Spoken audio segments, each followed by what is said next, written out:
This is Vivica Williams with UATV's Head to Head. We're speaking today with Mykola Vorobyov. He's the director at the Center for Eastern European Perspectives. Welcome. Thank you for joining us today, Mykola. Thank you. Thank you very much.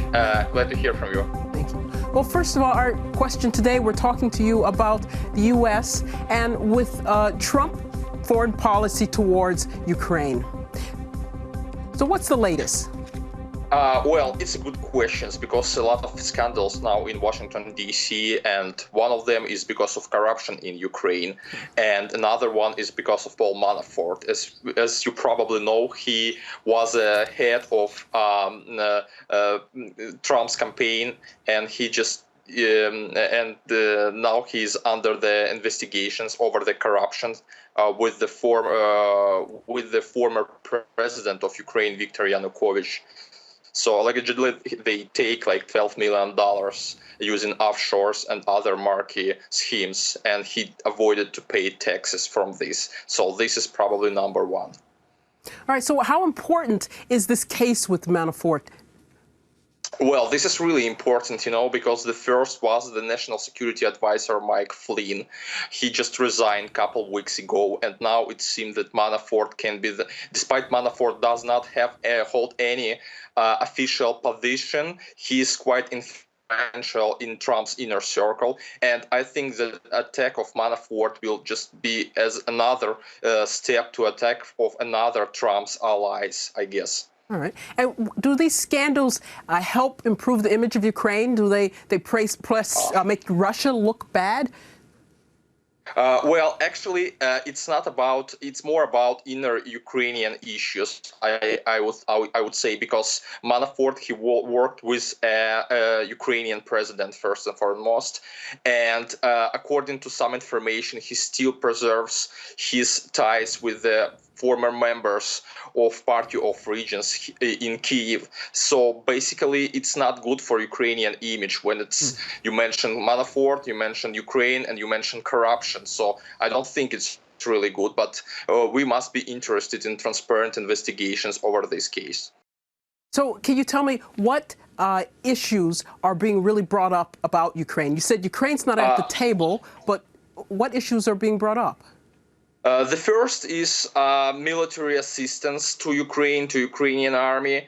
And since it was another escalation some months ago around Avdiivka in Donetsk region, so the first and foremost is security, not only for Ukraine, but also for whole Europe, and just to prevent further escalations on the east.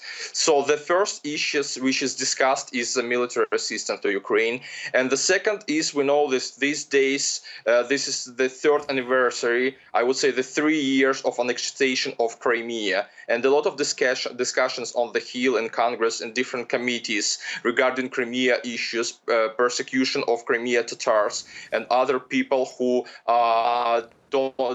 disagree with the Russian regime in Crimea. So Crimean issues are the second, I would say, and the third are corruption in Ukraine, and mentioned case of Manafort and corruption among current Ukrainian leadership. And so what do you see Ukraine's strategy with here? How are they lobbying to change the image of Ukraine in the U.S.? Well, thanks. It's a good question, actually. And as we know, to our information, the Ukrainian administration recently, like a month ago, they hired some lobby firm. Just not to mention this because it probably will be advertisements. Just I would say this is a very influential and experienced lobbying firm, and they work for the last 30 years in Washington, D.C. This is the first. Another is many travelings of Ukrainian lawmakers with different message. The problem is that sometimes their messages are extremely different and they see the reconciliation in eastern Ukraine from different perspectives. And as we've heard about some peace plans from different lawmakers, and it was really controversial, which they sent their drafts about this ceasefire and about peace plans with Russia. They sent it to the White House, and I'm not sure. I'm not sure this is quite effective strategy when different lawmakers and different, well, frankly saying, like oligarchy groups, they sent different strategy to the new administration about how to resolve the conflict in Ukraine. Well, thank you very much for talking with us today, Mykola. Thank you. I do hope we have an opportunity to talk again. Yeah, absolutely. Thank you very much for your work. Today we're speaking with Mykola Vorobyov about the situation between Trump's administration and perceptions about Ukraine. This is Vivica Williams with UATV Head to Head.